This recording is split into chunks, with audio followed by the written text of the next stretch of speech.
نحمده ونصلي ونسلم على رسوله الكريم وخاتم النبيين وعلى آله وأزواجه وأصحابه واتباعه أجمعين۔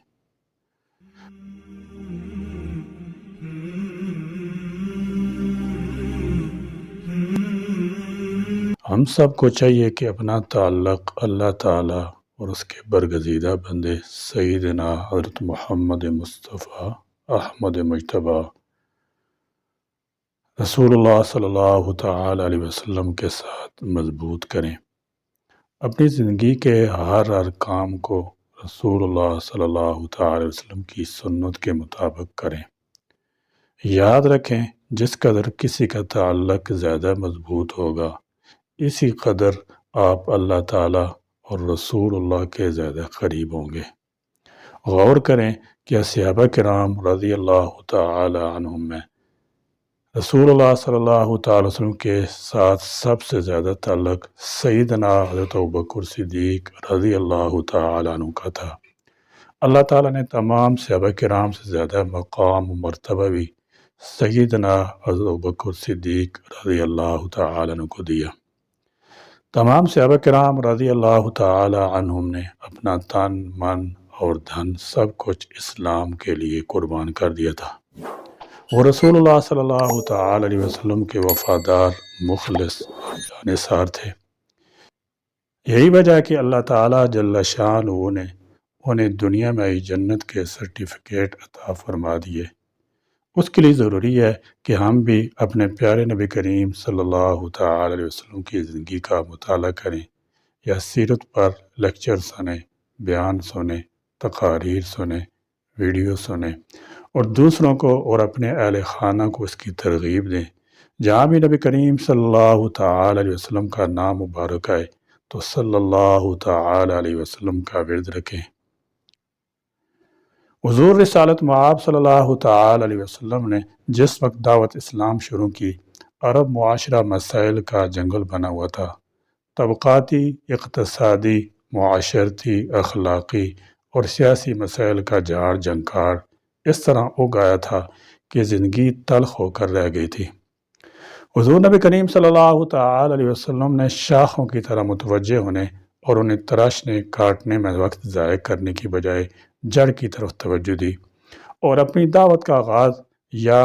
ایہا الناس قولوا لا الہ الا اللہ، اے لوگو اس بات پر ایمان لو کہ اللہ کے سوا اور کوئی الہ نہیں، سے کیا، اور فرمایا کہ ذات واحد پر ایمان یقین ہی تمہیں دنیا اور آخرت میں نجات بخشے گا۔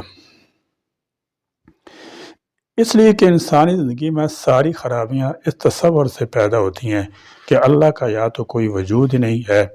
اور اگر ہے تو اس کا انسانی زندگی کی رہنمائی اور ہدایت سے کوئی واسطہ نہیں ہے۔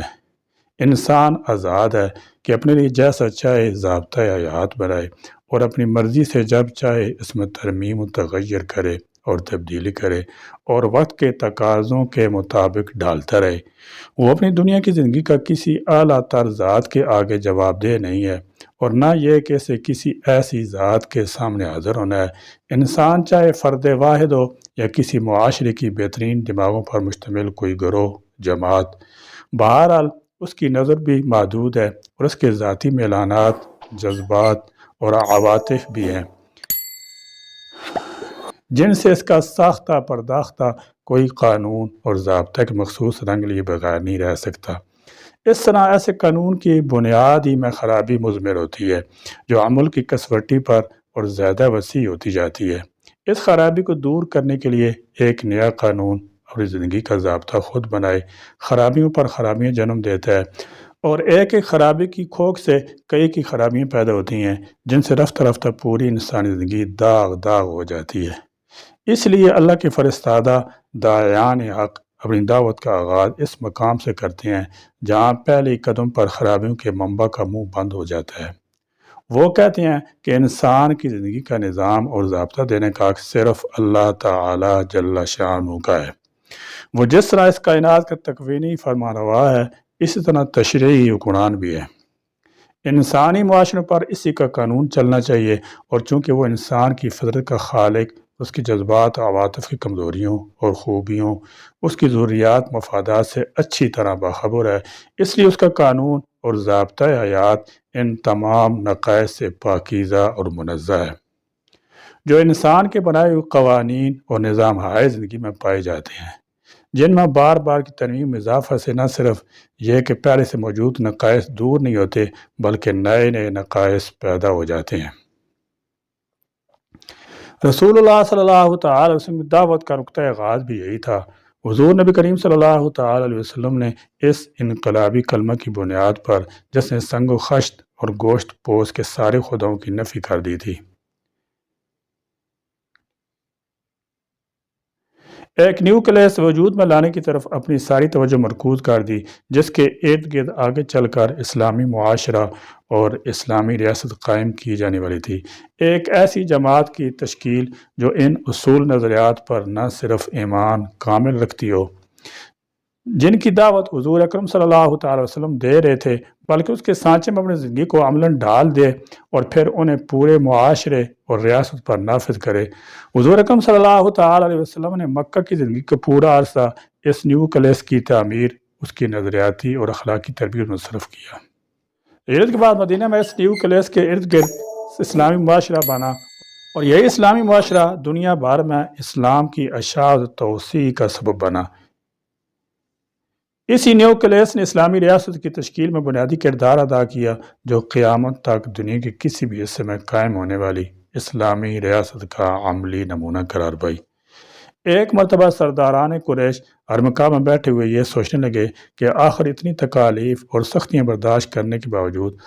محمد اپنی تبلیغ کیوں بند نہیں کرتے؟ آخر ان کا مقصد کیا ہے؟ ممکن ہے یہ عزت، جاہ یا سرداری دولت کے خواہاں ہوں۔ چنانچہ سبوں نے عتبہ بن ربیعہ کو حضور اکرم صلی اللہ تعالی علیہ وسلم کے پاس بھیجا کہ تم کس طرح ان کا دلی مقصد معلوم کرو۔ چنانچہ عتبہ تنہائی میں آپ صلی اللہ تعالی علیہ وسلم سے ملا اور کہنے لگا، اے محمد، آخر اس دعوت اسلام سے آپ کا مقصد کیا ہے؟ کیا آپ مکہ کی سرداری چاہتے ہیں، یا عزت دولت کے خواہاں ہیں، یا کسی بڑے گھرانے میں شادی کے خواہش مند ہیں؟ آپ کے دل میں جو تمنا ہے کھلے دل کے ساتھ کہہ دیجیے، میں اس کی ضمانت لیتا ہوں کہ اگر آپ دعوت اسلام سے باز آ جائیں تو پورا مکہ آپ کے زیر فرمان ہو جائے گا اور آپ کی ہر خواہش اور تمنا پوری کر دی جائے گی۔ عتبہ کی یہ ساحرانہ تقریر سن کر حضور رحمت عالم صلی اللہ تعالی وسلم جواب میں قرآن مجید کی چند آیتیں تلاوت فرمائیں، جن کو سن کر عتبہ اس قدر متاثر ہوا کہ اس کے جسم کا رونگٹا رونگٹا اور بدن کا بال بال خوف ذوالجلال سے لرزنے اور کانپنے لگا۔ حضور اکرم صلی اللہ تعالی وسلم منہ پر ہاتھ رکھ کر کہا کہ میں آپ کو رشتہ داری کا واسطہ دے کر درخواست کرتا ہوں کہ بس کیجیے، میرا دل اس کلام کی عظمت سے پھٹا جا رہا ہے۔ عتبہ بارگاہ رسالت سے واپس ہوا، مگر اس کے دل کی دنیا میں ایک نیا انقلاب رونما ہو چکا تھا۔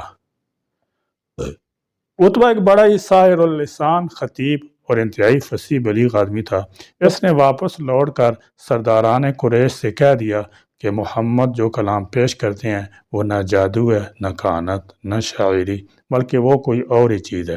لہذا میری رائے یہ ہے کہ تم لوگ ان کو ان کے حال پر چھوڑ دو۔ اگر وہ کامیاب ہو کر سارے عرب پر غالب ہو گئے تو اس میں ہم قریشی کی عزت بڑھے گی، ورنہ سارا عرب ان کو خود ہی فنا کر دے گا۔ مگر قریش کے سرکش کافروں نے عتبہ کا یہ مخلصانہ اور مدبرانہ مشورہ نہیں مانا، بلکہ اپنی مخالفت اور اظہار ثانیوں میں اور زیادہ اضافہ کر دیا۔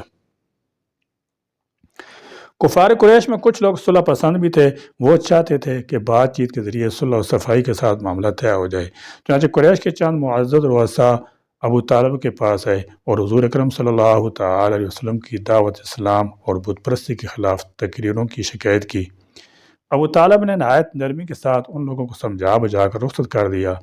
لیکن حضور اکرم صلی اللہ تعالی علیہ وسلم خدا کے فرمان فاصدع بما تؤمر کی تعمیل کرتے ہوئے علی الاعلان شرک و بت پرستی کی مذمت اور دعوت توحید کا وعد فرماتے ہی رہے۔ اس لیے قریش کا غصہ پھر بھڑک اٹھا، چنانچہ تمام سرداران قریش یعنی عتبہ، شیبہ، ابو سفیان، عاص بن عاش، ہشام، ابو جہل، ولید بن مغیرہ، عاص بن وائل وغیرہ وغیرہ سب ایک ساتھ مل کر ابو طالب کے پاس آئے اور یہ کہا کہ آپ کا بھتیجا ہمارے معبودوں کی توہین کرتا ہے، اس لیے یا تو آپ درمیان میں سے ہٹ جائیں اور اپنے بھتیجے کو ہمارے سپرد کر دیں، یا پھر آپ بھی کھول کر ان کے ساتھ میدان میں نکل پڑیں تاکہ ہم دونوں میں سے ایک فیصلہ ہو جائے۔ ابو طالب نے قریش کا تیور دیکھ کر سمجھ لیا کہ اب بہت ہی خطرناک اور نازک گھڑی سر پر آن پڑی ہے۔ ظاہر ہے کہ اب قریش برداشت نہیں کر سکتے اور میں اکیلا تمام قریش کا مقابلہ نہیں کر سکتا۔ ابو طالب نے حضور اکرم صلی اللہ تعالی وسلم کو انتہائی مخلصانہ اور مشفقانہ لہجے میں سمجھایا کہ میرے پیارے بھتیجے، اپنے بوڑھے چچا کی سفید داڑھی پر رحم کرو اور بڑھاپے میں مجھ پر اتنا بوجھ مت ڈالو کہ میں اٹھا نہ سکوں۔ اب تک قریش کا بچہ بچہ میرا احترام کرتا تھا، مگر آج قریش کے سرداران کا لب و لہجہ اور ان کا تیور اس قدر بگڑا ہوا تھا کہ اب وہ مجھ پر اور تم پر تلوار اٹھانے سے بھی دریغ نہیں کریں گے۔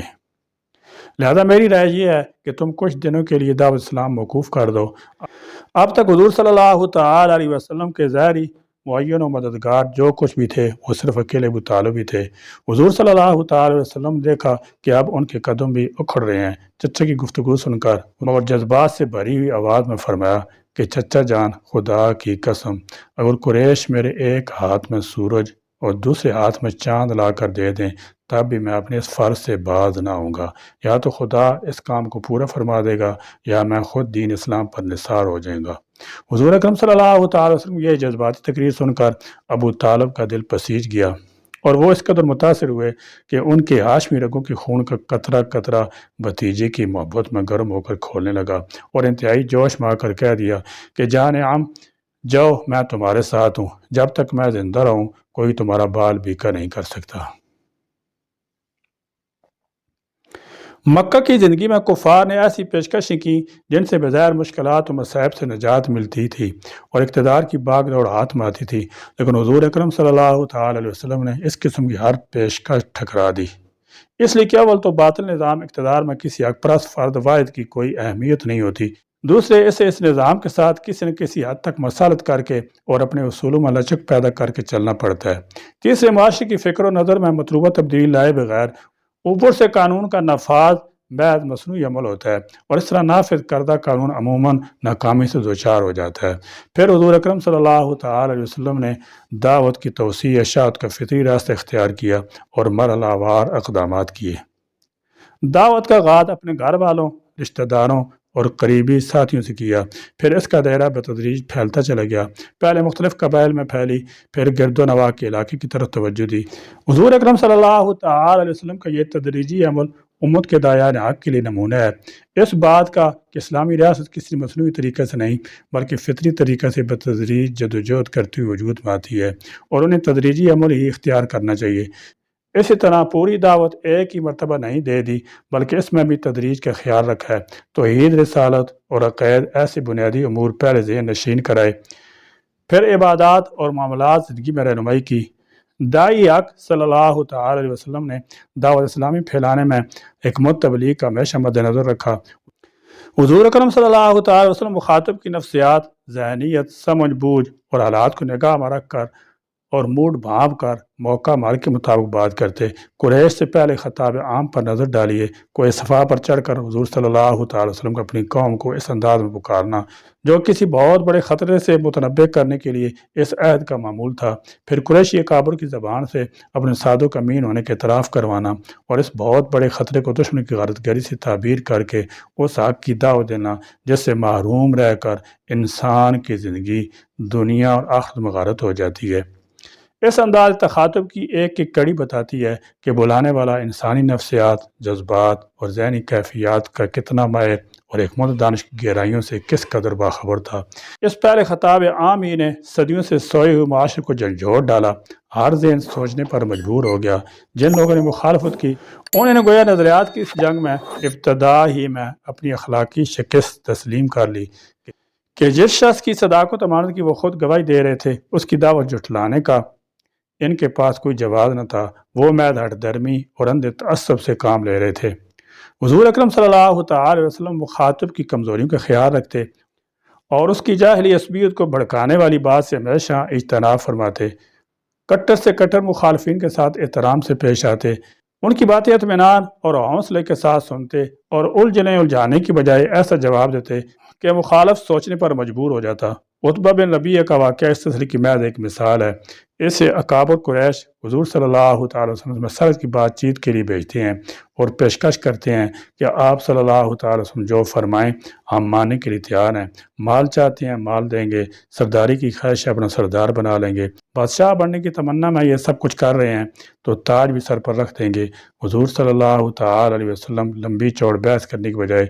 اور سورہ حامیم سجدہ کی ابتدائی 38 آیات تلاوت کرتے ہیں اور فرماتے ہیں یہ ہے میرا جواب۔ اتبا واپس جاتا ہے تو اس کا چہرہ بدلا ہوا ہے، اپنے ساتھیوں سے کہتا ہے ہم اس شخص کے بارے میں جو کچھ مشہور کر رکھا ہے ان میں کوئی بات نہیں، یہ شاعر ہے نہ ساحر نہ کاہن، میرا خیال ہے جو کلام وہ سناتا ہے رنگ لا کر رہے گا، اسے اس کے حال پر چھوڑ دو، ناکام رہا تو دوسرے لوگ خود اس سے نمٹ لیں گے، تمہیں اپنے بھائی سے لڑنا نہیں پڑے گا، اور اگر کامیاب ہو جاتا ہے تو اس کی بادشاہی تمہاری بادشاہی اور اس کی عزت تمہاری عزت ہوگی۔ قریشی اکابر کا اتبا کے خیالات کی تبدیلی پر تبصرہ یہ تھا کہ ابو سعید آخر تم پر بھی اس کا جادو چل گیا۔ اتبا بدر کے میدان میں قتل ہوا، لیکن دراصل وہ اسی روز قتل ہو گیا تھا جب وہ حضور صلی اللہ تعالی علیہ وسلم کی دعوت کی عظمت حقانیت تسلیم کرنے کے باوجود ایمان نہ لایا۔ وہ میدان بدر میں جب پہنچا ہوگا تو یقیناً اس کا دل کہہ رہا ہوگا کہ تم ایک ایسی دعوت سے لڑنے آئے ہو جو حق ہے اور جس کے لیے کامیابی مقدر ہو چکی ہے۔ حضور اکرم صلی اللہ تعالی علیہ وسلم مخاطب کی محبوب شخصیتوں اور دیوتاؤں پر ایسی تنقید نہ کرتے جو انہیں مشتعل کر کے قبول حق کی راہ میں رکاوٹ بن جائے، برائی پر تنقید کی حیثیت سے کرتے، اس برائی میں ملوث کسی فرد کو براہ راست مطعون نہ کرتے، انداز تخاطب نہایت شیریں اور نرم ہوتا، تلخ ترش گفتگو سے پرہیز کرتے، جو بات بھی کہتے ایسے اچھے انداز میں کہتے کہ مخاطب کے دل میں گھر کر جاتی، اصولوں پر مصالحت مدانیت کی راہ اختیار نہ کرتے۔ قریش نے آپ سے مصالحت کی جو کوششیں کی ان میں ایک شرط یہ تھی کہ وہ جو دعوت لے کر اٹھے ہیں اس میں ہمارے نظام زندگی اور نظریات کے لیے بھی تھوڑی سی گنجائش پیدا کر لیجئے۔ ایک سال ہم آپ صلی اللہ تعالی وسلم خدا کی پرستش کرتے ہیں،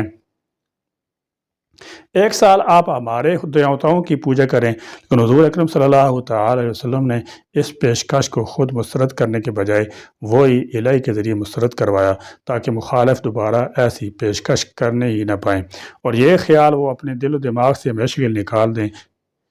کہ اصولوں پر بھی کوئی مصالحت ہو سکتی ہے۔ حضور صلی اللہ تعالی وسلم کے دل میں کسی کی نفرت نہ تھی، ہر ایک کے ساتھ محبت، ہمدردی، دل سوزی، مشفقانہ جذبے کے ساتھ پیش آتے، ایسا جذبہ جو مریض کے لیے کوئی طبیب اپنے دل میں رکھتا ہے، بلکہ مریضوں کو خود اپنی صحت کے بارے میں اتنی فکر اور بے چینی نہ تھی جتنی حضور اکرم صلی اللہ تعالی علیہ وسلم کو ان کے لیے پریشانی اور اضطراب تھا۔ حضور اکرم صلی اللہ تعالی علیہ وسلم نے ایک مرتبہ اپنے مقام، دعوت اور لوگوں کی ہدایت کے سلسلے میں اپنی فکر و پریشانی کا اظہار کرتے فرمایا، ایک شخص نے الاؤ جلایا، آگ کے شعلے دیکھ کر پروانے اس پر ٹوٹ پڑے، اس شخص نے ہاتھ ہلا ہلا کر انہیں بچانے کی سرتوڑ کوشش کی، مگر پروانے تھے کہ اندھا دھند اس الاؤ میں گر رہے تھے۔ یہی مثال میری ہے، میں تمہیں جہنم کی آگ میں گرنے سے تمہاری کمریں پکڑ پکڑ بچانے کی کوشش کرتا ہوں، مگر تم ہو کہ اس آگ میں چھلانگ لگانے پر تلے ہوئے ہو۔